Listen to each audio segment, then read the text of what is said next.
Are your bellies full and ready for some football picks? Right after this.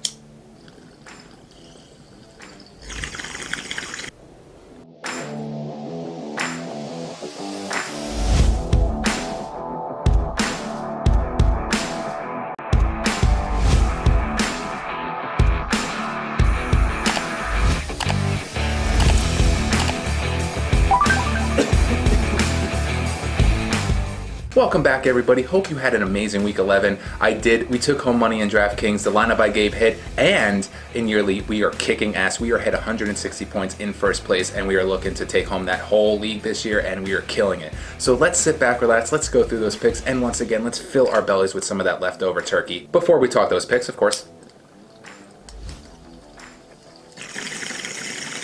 now that we're all fresh, let's get into it right away. But we're going to do things a little different this week. We have a stack we're going to work with, so we're going to talk about the stack and then the remaining players after that. So first things first, let's get into our stack, and it's going to be the Chargers. Because as you guys have seen, they're ridiculous. I have Justin Herbert on my yearly, and he's just been absolutely incredible for me the last few weeks. So we are throwing him in the lineup at $7,200 to get us started, and that's a high price tag for a quarterback, but we're going to make up money elsewhere, and that's going to be with his tight end, Hunter Henry. Yeah, that's right. Hunter Henry. He's only sitting at $4,800 this week, and that's a nice price tag for a guy who's going to give you 10 points and probably find the end zone. As I said before, the Chargers are a great team this year, especially on offense, and they have the Bills, and that could only mean one thing: points. So when we talk points, there's only another guy we could talk about, and that's Keenan motherfucking Allen. This guy has been one of the most solid fantasy wide receivers no matter who's throwing him the ball.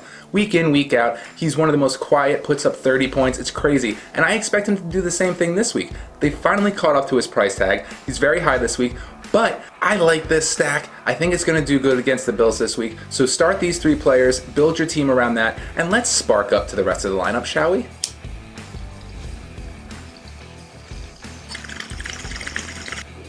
Now let's talk about the running backs we're going to start this week. And they're going to come from the same game because I kind of like how this one might play out. And first we're going to talk about Wayne Gallman, who's actually been a surprise start the last few weeks and still has a low price tag at $5,000. Guys, he's a #1 running back. He's at $5,000. He's putting up 15 plus points a week and he's finding the end zone. Get him in your lineups. Find a way. And another guy we're going to start again, Gio Bernard.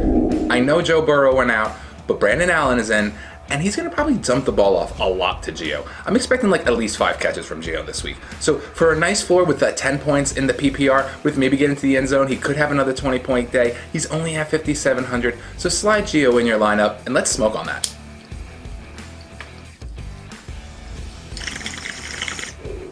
It's wide receiver time, and there's 3 guys we're going to be targeting this week. And the first guy we're going to target is Chris Godwin. I know Antonio Brown is there. I know Mike Evans is there. But $6,000? I might swap him out for Antonio Brown. We might change this later in the week. But right now, I like his price tag. I like that it's KC. This seems to be like it could be a shootout. Mahomes versus Brady. So get him in your lineup at $6,000. I like that for a guy who could be a #1 wide receiver on any fucking team.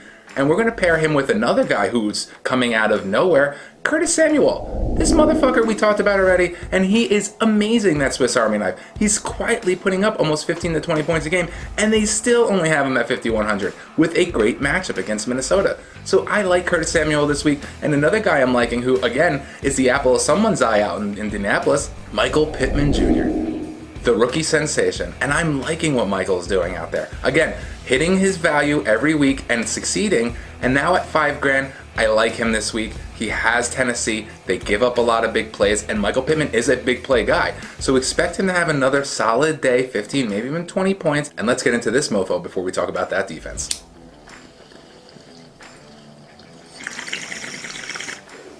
And last but not least, that defense, and we talked about them last week, and I hope you guys started them, the Browns. They put up fucking 20 points in DraftKings, and they were really the best defense to start last week at $3,000, and again, they're only at $3,100, and they have Mike Glennon coming to start for Jake Loughton in Jacksonville.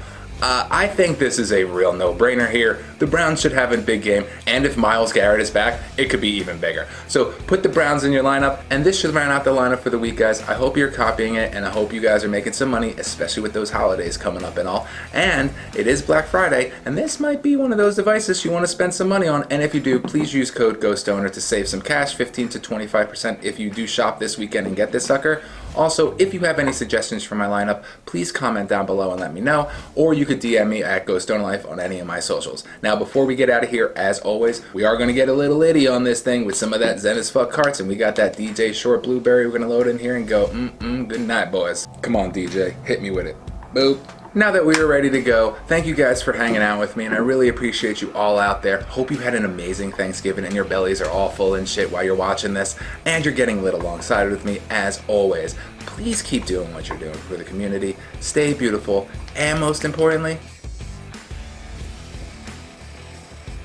stay lit.